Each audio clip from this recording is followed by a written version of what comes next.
Hello friends, स्वागत है आपका आपके अपने लीगल चैनल सोच पर प्रहार में। मैं हूं एडवोकेट सनी शर्मा और दोस्तों आज के इस वीडियो में मैं बात करने वाला हूं मेंटेनेंस पर।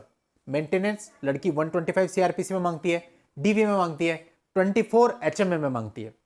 अब दोस्तों मेंटेनेंस के केस में जैसे कि आपने इस चैनल पर या और भी बहुत सारी जगहों पर देखा पढ़ा और सुना होगा कि आज के समय कोई रिलीफ नहीं। अभी चल रहा है 2023। आज के सिनेरियो में हम बात करें, अब कई बार होता है कि पुराने क्लाइंट मिलते हैं कि सर मेरे टाइम पे तो 2000 रुपये मेंटेनेंस बंधा था, मेरे टाइम पे तो मेंटेनेंस बंधा ही नहीं था, मेरे टाइम पे तो सर वो ऑर्डर की डेट से हो गया था। वो सब बीते जमाने की बातें हो गई। आज के समय पे क्या चल रहा है वो सब लोगों को पता है कि कितना बुरा हाल है और क्या क्वांटम मेंटेनेंस का आज के समय पे जनरली तय हो रहा है और कैसे तय हो रहा है ये भी किसी से छुपा नहीं है। इवन लड़के की कुछ भी लाइबिलिटीज होती हैं, लड़के के ऊपर कोई लोन होते हैं, लड़के के ऊपर डिपेंडेंट होते हैं, किसी भी चीज को कंसिडर नहीं किया जा रहा। माननीय सुप्रीम कोर्ट की गाइडलाइन है कि भाई ऐसा है कि 25% is the reasonable amount for it, तो वो 25% को कंसिडर करके आपकी इनकम का उतना बांध दिया जा रहा है। बाकी किसी फैक्ट पर जनरली ध्यान नहीं दिया जा रहा। बहुत ही कम मामले होते हैं जहां पर बाकी चीजों पर भी ध्यान देते हैं, अदरवाइज नहीं दिया जा रहा है। तो ऐसे में क्या होता है कि लड़का सफर हो जाता है। अब भाई एक आदमी की सैलरी मान लेते हैं 50,000 रुपए है, उस 50,000 का मान लेते हैं 20% कोर्ट ने बांध दिया, यानी कि 10,000 रुपए लड़की के बांध दिए।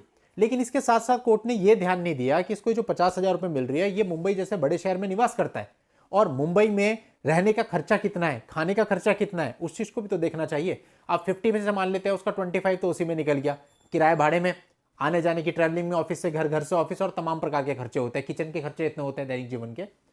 25,000 रुपये उसका मुंबई जैसे शहर में आप कह ही नहीं सकते, कुछ है ही नहीं, बचा क्या उस पर 25। अब लड़की ने केस कर रखा है 2000 किलोमीटर दूर, हर डेट पे बंदा आ रहा है, 2-2 3-3 केसेस चल रहे हैं। अब आप बताइए कि एक बार का ट्रैवलिंग, रहना पीना खाना कितना बैठेगा।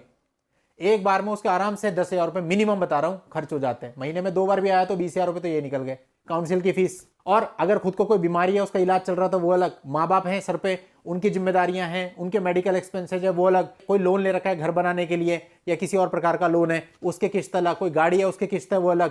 क्या बच रहा है उस पर, कहां से 10,000 रुपए दे देगा।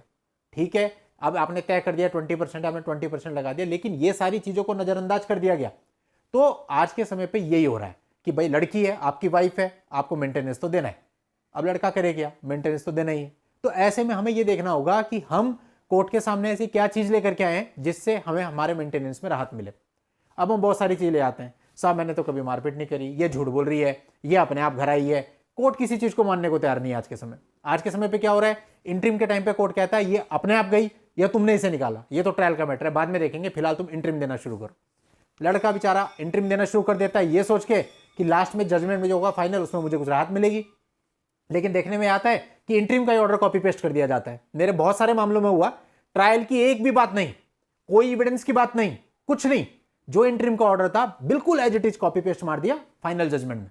ये आपका फाइनल जजमेंट हो गया, सेम क्वांटम, और ट्रायल का कुछ भी नहीं आया कि लड़के ने क्या बोला, किसके एविडेंस में क्या आया, डजंट मैटर। वो अपने आप गई, आपने निकाला, कुछ भी मेंशन नहीं जजमेंट में। तो दोस्तों इस प्रकार की चीजें भी आज के समय पर हो रही है।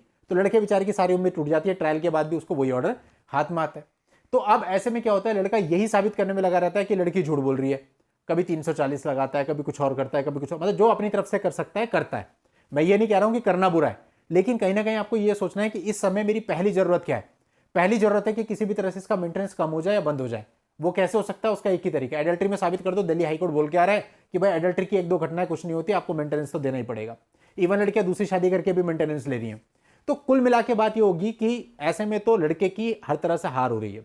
तो आज मैं आपको सिर्फ ये समझाना चाहता हूं कि अगर आपको मेंटेनेंस के केस में अपने बचाव में कुछ करना है तो सिर्फ एक ही चीज है, लड़की की सोर्स ऑफ इनकम साबित कीजिए। जितनी मेहनत आप एक्स्ट्रा चीजों के लिए करते हो ना, ये साबित कर दूं, ये साबित कर दूं, यहां आरटीआई लगा दूं, कुछ मत करो।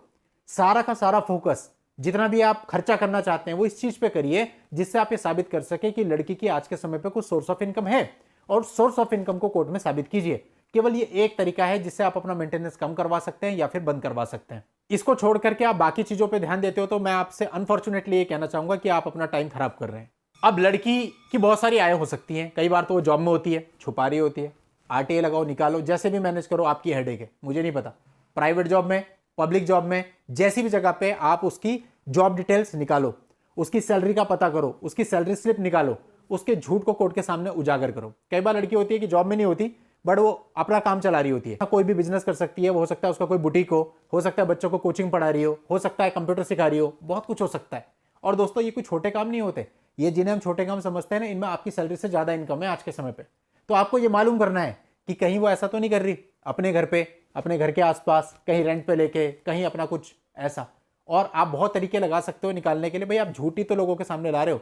आप ठीक है ना, आपने किसी बंदे को भेज दो वहाँ पे स्टूडेंट बना करके उसकी कोचिंग क्लास में एडमिशन लेने के लिए, फीस जमा करवा दो, कोई बात नहीं, 500 1000 2000 जो मांगेगी फीस जमा करा दो, लेकिन रिसिप्ट ले लो फीस की उसके साइन के साथ, और फिर वो कोर्ट में लगा दो। भाई आपने कुछ इलीगल काम नहीं किया, वो अपनी इनकम को छुपा रही थी, आपने जस्ट एक ट्रिक लगा करके उसकी इनकम को कोर्ट के सामने उजागर किया, दैट्स इट।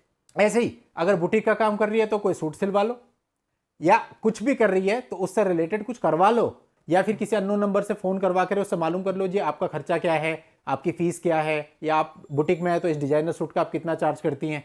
वो सब चीज़ें आपके पास रिकॉर्डिंग में आ जाएंगी, व्हाट्सएप पे आ जाएंगी, और ले जाइए वहाँ पे और कुछ पैसे दे करके रसीद ले लीजिए। तो ये सारे काम आप कर सकते हैं। ये मैंने कुछ एग्जांपल्स बताए। ऐसे ही आज के समय पे क्या होता है, लड़की अपनी सोर्स ऑफ इनकम को छुपा रही होती है। इन शॉर्ट मैं जस्ट आपको ये बताना चाह रहा हूं कि जो वो गलत कर रही है, जो वो कोर्ट से छुपा करके कोर्ट को मिसगाइड कर रही है, उस चीज को आपको कोर्ट के सामने लेकर के आना है एनी हाउ, चाहे उसके लिए आपको कुछ पैसे ही खर्च क्यों ना करना पड़े। केवल यही रास्ता है। आप क्या कर सकते हैं, खुद को मेंटेनेंस से बचा सकते हैं, या फिर आपके ऊपर हो सकता है अगर उसकी इनकम आपकी इनकम के बराबर ही है तो आपको मेंटेनेंस ना भी लगे। इसके अलावा आज के समय पे कोई दूसरा रास्ता नहीं है। अब बात यही है कि इस काम को आप कितना स्मार्टली करते हो। देखो मेरे हर वीडियो का एक सार होता है काम को स्मार्टली करना। मैंने ये देखा कि कितनी भी बड़ी प्रॉब्लम हो, अगर आप स्मार्टली डील करते हो वो स्मार्टली सॉल्व हो जाती है। लेकिन अगर आप परेशान होते रहते हो, पैनिक होकर के डील करते हो, वो कभी भी डील नहीं होती। ऐसा कोई केस नहीं, ऐसा कोई कितना बड़ा केस नहीं जिसमें आप अगर सोच विचार करके काम करें तो वो आपके पक्ष में ना आए। आ जाता है, बड़े आराम से चलना है, टेंशन नहीं लेनी है। ठीक है, हमें पता है हम माइनस में, हमारे लिए कानून नहीं है, लड़कियों के लिए सब कानून है, लेकिन बावजूद इसके हमें मेहनत करनी है और सच्चाई को कोर्ट के सामने लाना है ताकि हमको न्याय मिल सके। चलिए दोस्तों, आज के इस वीडियो में इतना ही। नेक्स्ट वीडियो में नई जानकारी के साथ मैं आपसे फिर मिलता हूं। तब तक के लिए goodbye and thank you for watching. Take care.